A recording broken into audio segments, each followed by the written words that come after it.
Shalom, perkenalkan saya Adrian Filandi Filsafat Barus dengan NIM 20716500054 dari Program Studi Ilmu Komunikasi Universitas Kristen Indonesia. Di sini saya akan membahas tentang konsep diri dan komunikasi interpersonal yang dimana sebelumnya juga sudah sempat dibahas oleh Bu Sunengsi di mata kuliah komunikasi antar pribadi. Tapi di sini kita sama-sama akan membahasnya kembali tentang konsep diri dalam komunikasi interpersonal tersebut. Baik. Yang pertama, kita akan membahas tentang pengertian konsep diri. Jadi, apa sih konsep diri itu? Mungkin selama ini kita sudah sering dengar tentang konsep diri, tapi kita rada sulit untuk menjelaskan tentang konsep diri ini. Untuk itu, di sini kita akan bahas bersama-sama. Nah, jadi di sini saya ada mengutip dan mengambil beberapa pengertian dari beberapa tokoh. Yang pertama, dari Jalaluddin Rahmat. Menurutnya, konsep diri adalah pandangan dan perasaan kita. Persepsi ini boleh bersifat psikologis, sosial, dan psikis. Konsep diri bukan hanya gambaran deskriptif, tetapi juga penilaian kita. Nah, yang kedua, dari James F. Calhoun. Ia mengatakan bahwa konsep diri merupakan gambaran mental diri sendiri yang terdiri dari pengetahuan tentang diri sendiri, pengharapan diri, dan penilaian terhadap diri sendiri. Sedangkan menurut Burns Puji Cokyanti, konsep diri itu merupakan hubungan dari sikap dan juga keyakinan akan diri kita sendiri. Dan yang terakhir, menurut Rohman Natawijaya, yang mengatakan bahwa konsep diri adalah persepsi individu mengenai dirinya sendiri, kemampuan dan ketidakmampuannya, tabiat-tabiatnya, harga dirinya, dan hubungannya dengan orang lain. Jadi, dapat kita simpulkan dari para pakar ini bahwa konsep diri itu dapat dipahami sebagai pandangan dan perasaan kita terhadap diri kita sendiri. Gitu. Apakah kita melihat diri kita ini yang positif atau yang negatif? Selanjutnya, seperti tadi saya bilang, bahwa konsep diri itu dapat bersifat positif dan negatif. Karena tergantung kitanya. Tergantung kita melihat diri kita bagaimana. Apakah kita melihat diri kita ini dari sisi yang positif atau dari sisi yang negatif? Nah, terus apa sih yang membedakannya? Di sini kita akan membahas bersama-sama. Kita akan memulai dengan dari konsep diri yang positif. Konsep diri yang positif pasti kita bisa membayangkan ya dari kata positif bahwa kalau konsep diri positif ini bagaimana kita melihat dan memandang diri kita itu dari segi positifnya, gitu, bukan dari sisi negatifnya. Gitu. Nah, apa sih sebenarnya ciri-ciri konsep diri yang positif? Yang pertama, ciri-cirinya adalah yakin akan kemampuan mengatasi masalah. Jadi orang yang memiliki konsep diri yang positif, dia yakin akan kemampuannya dalam mengatasi masalah. Jadi ketika ada masalah datang, ada masalah yang menghampirinya, kalau dia memiliki konsep diri yang positif, ia akan yakin bahwa dia bisa mengatasi masalah tersebut. Gitu. Jadi dia ketika melihat masalah itu dia tidak pesimis duluan, tetapi dia yakinkan dirinya bahwa dia mampu mengatasi masalah tersebut. Kemudian yang kedua adalah merasa setara dengan orang lain.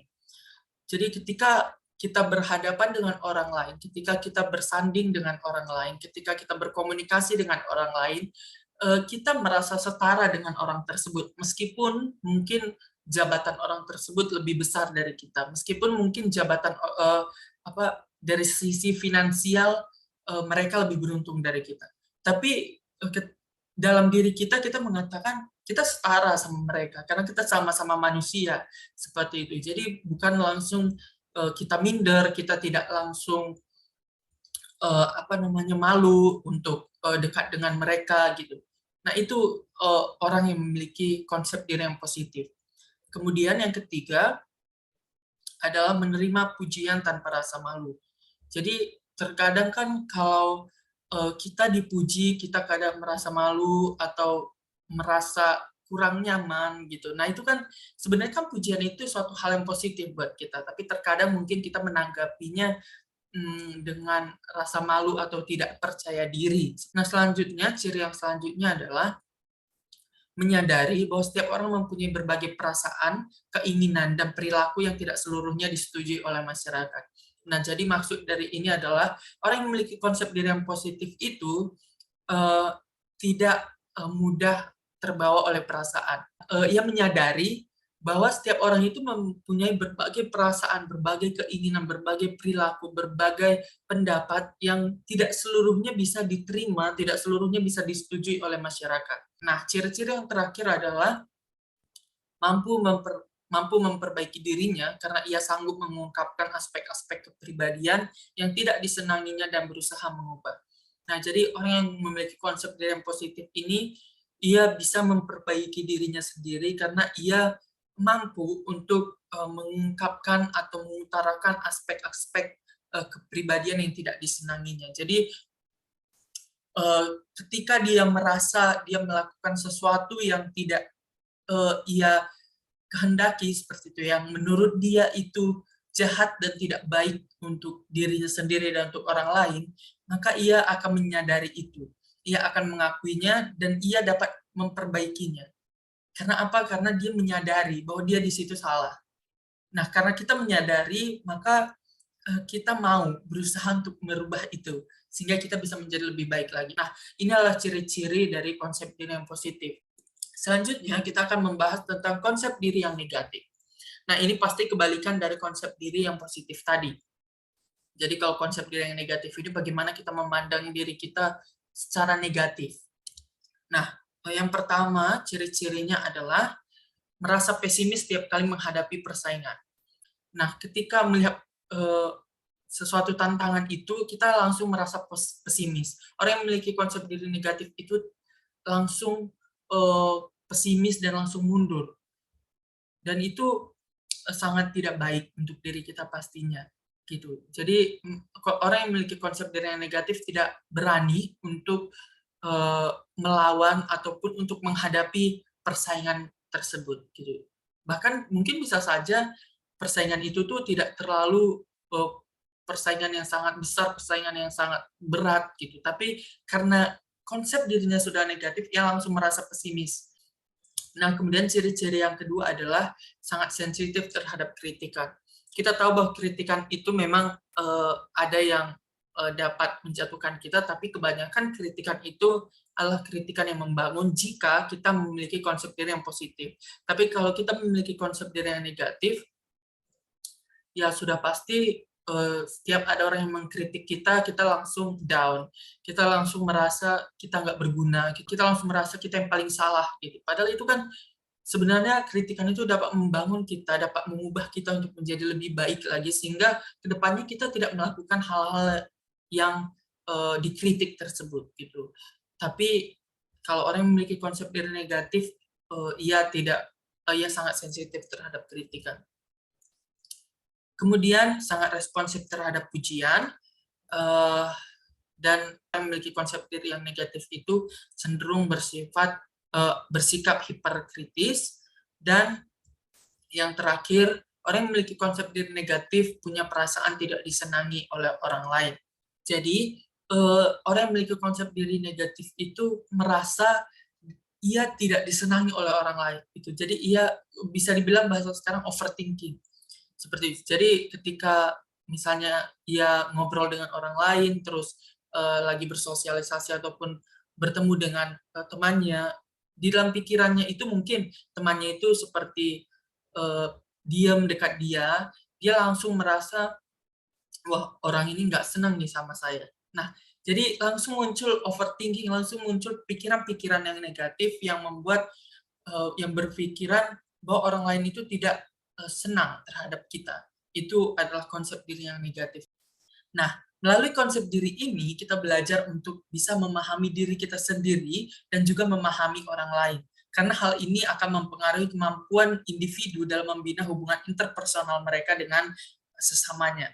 Nah, konsep diri ini tidak langsung ada begitu individu dilahirkan, tetapi secara bertahap, seiring dengan perkembangan waktu, seiring dengan tingkat pertumbuhan, seiring dengan perkembangan individu, konsep diri ini akan terbentuk karena pengaruh lingkungannya. Tentu, lingkungan yang berbeda akan mempengaruhi individu tersebut. Nah, dalam pembentukan konsep diri, komunikasi merupakan salah satu sarana yang penting, sebab komunikasi merupakan sarana untuk memperoleh dan memberi informasi yang kita butuhkan untuk membujuk ataupun mempengaruhi orang lain. mempertimbangkan solusi alternatif atas masalah, dan mengambil keputusan serta tujuan-tujuan sosial dan hiburan. Selanjutnya, kita akan membahas tentang bentuk dari konsep diri ini. Jadi, konsep diri ini juga memiliki 3 bentuk, yang dimana Atwater membagi konsep diri ini ke dalam 3 bentuk. Kita akan membahas bersama-sama. Yang pertama ada body image. Ini adalah kesadaran seseorang melihat tubuh dan dirinya sendiri. Kemudian ada ideal self, itu harapan dan cita-cita seseorang tentang dirinya sendiri. Kemudian ada social self, bagaimana ia berpikir orang lain melihat dirinya. Gitu. Selanjutnya, kita akan membahas mengenai hubungan konsep diri dengan komunikasi interpersonal. Nah, apa sih hubungan konsep diri dalam komunikasi interpersonal ini? Jadi, di sini ada 11 hubungan antara atau keterkaitan antara konsep diri dan komunikasi interpersonal. Yang pertama adalah setiap orang bertingkah laku sebisa mungkin sesuai dengan konsep dirinya. Contoh, bila seorang mahasiswa menganggap dirinya sebagai orang yang rajin, ia akan menghadiri kuliah secara teratur, membuat catatan yang baik, mempelajari materi kuliah dengan sungguh-sungguh sehingga ia memperoleh nilai akademis yang baik. Begitu juga sebaliknya, mahasiswa yang memiliki konsep diri yang negatif akan cenderung memiliki sifat malas untuk mengerjakan tugas, malas kuliah, dan lain sebagainya. Nah, yang kedua adalah seseorang membuka diri. Artinya apa? Pengetahuan tentang diri kita akan meningkatkan komunikasi. Dan pada saat yang sama, berkomunikasi dengan orang lain meningkatkan pengetahuan tentang diri kita. Dengan membuka diri, konsep diri menjadi dekat pada kenyataan. Bila konsep diri sesuai dengan pengalaman kita, kita akan lebih terbuka untuk menerima pengalaman-pengalaman dan gagasan-gagasan baru dari orang lain. Selanjutnya, yang ketiga ada percaya diri. Nah, orang terkadang takut untuk melakukan komunikasi dengan orang lain. Itu mungkin disebabkan oleh beberapa faktor. Tapi, faktor yang paling mempengaruhi adalah karena konsep dirinya sudah negatif. Jadi kalau orang memiliki konsep diri yang negatif, maka kepercayaan dirinya juga akan menurun. Misalnya kita akan berbicara dengan orang yang mungkin jabatannya lebih tinggi dari kita, maka kita langsung kurang percaya diri untuk berbicara dengan beliau. Nah, itu kan konsep diri yang negatif. Nah, untuk itulah kenapa dipercaya diri ini dibutuhkan dalam komunikasi, dibutuhkan konsep diri yang positif, sehingga kita dapat percaya diri untuk melakukan komunikasi dengan orang lain. Yang keempat ada selektivitas. Konsep diri mempengaruhi perilaku komunikasi kita, karena konsep diri ini mempengaruhi kepada pesan, apa kita bersedia membuka diri, bagaimana kita mempersepsi pesan tersebut, dan apa yang kita ingat. Selain itu, konsep diri juga berpengaruh dalam penyajian pesan. Nah, kemudian yang kelima ada memotivasi diri. Seseorang yang memiliki konsep diri yang positif ketika sedang berkomunikasi akan mempunyai cara untuk memotivasi dirinya sendiri dengan hal-hal yang positif. Sedangkan orang yang memiliki konsep diri yang negatif cenderung memotivasi dirinya dengan hal yang negatif. Misalnya, ketika kita mengerjakan sesuatu yang sulit, konsep diri negatif akan memotivasi dirinya dengan semua hal yang dilakukan itu sulit. Kamu tidak akan mampu. Maka orang tersebut tidak akan mampu menyelesaikan pekerjaan itu tadi. Begitu juga sebaliknya, jika seseorang memiliki konsep diri yang positif, sebanyak apapun kerjaan yang diberikan kepada dia, sesulit apapun kerjaan yang diberikan kepada dia, tapi kalau dia memiliki konsep diri yang positif, dia akan meyakinkan dirinya bahwa dia akan bisa menyelesaikan semua tugas-tugasnya tersebut. Nah, selanjutnya adalah meningkatkan pengetahuan diri. Komunikasi interpersonal yang berhubungan dengan konsep diri memberikan manfaat, yaitu dapat meningkatkan pengetahuan tentang diri sendiri. Orang yang berinteraksi biasanya dapat menilai dan memberikan evaluasi terhadap lawan bicaranya. Nah, kemudian yang ketujuh ada harga diri. Harga diri merupakan wujud korelasi antara konsep diri dengan komunikasi interpersonal. Seseorang yang telah mengetahui konsep dirinya negatif, maka orang tersebut akan memperbaiki dirinya untuk menciptakan konsep diri yang positif agar dapat meningkatkan kualitas dirinya. Selanjutnya, yang kedelapan ada kesamaan persepsi. Nah, apabila seseorang sudah dapat memahami konsep dirinya sendiri, dan konsep diri orang lain, maka komunikasi akan berjalan dengan efektif. Memahami konsep diri berarti seseorang mampu menilai dirinya sendiri. Tujuan pembentukan konsep diri dalam komunikasi interpersonal adalah mencapai kesamaan makna persepsi. Yang kesembilan adalah penilaian. Seseorang yang memiliki harapan dalam hidupnya akan dapat menilai konsep dirinya. Penilaian dapat dilihat melalui pengukuran kemampuan seseorang untuk mencapai harapan-harapan yang telah dimilikinya. Selanjutnya yang ke-10, empati.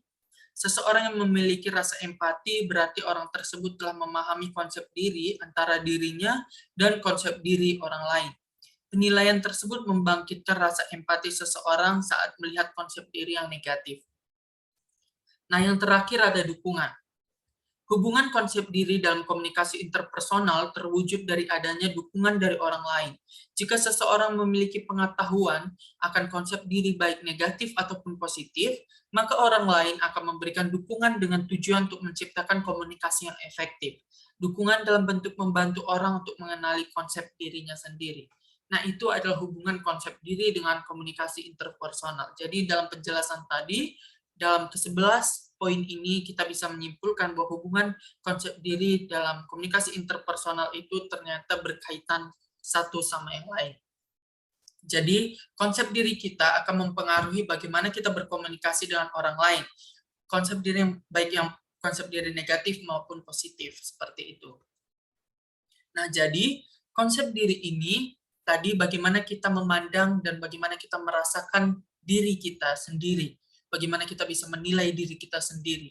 Apakah kita memandang diri kita ini dari sisi yang positif atau dari sisi yang negatif? Tentu itu sangat amat berbeda. Konsep diri juga berkaitan erat dengan komunikasi interpersonal.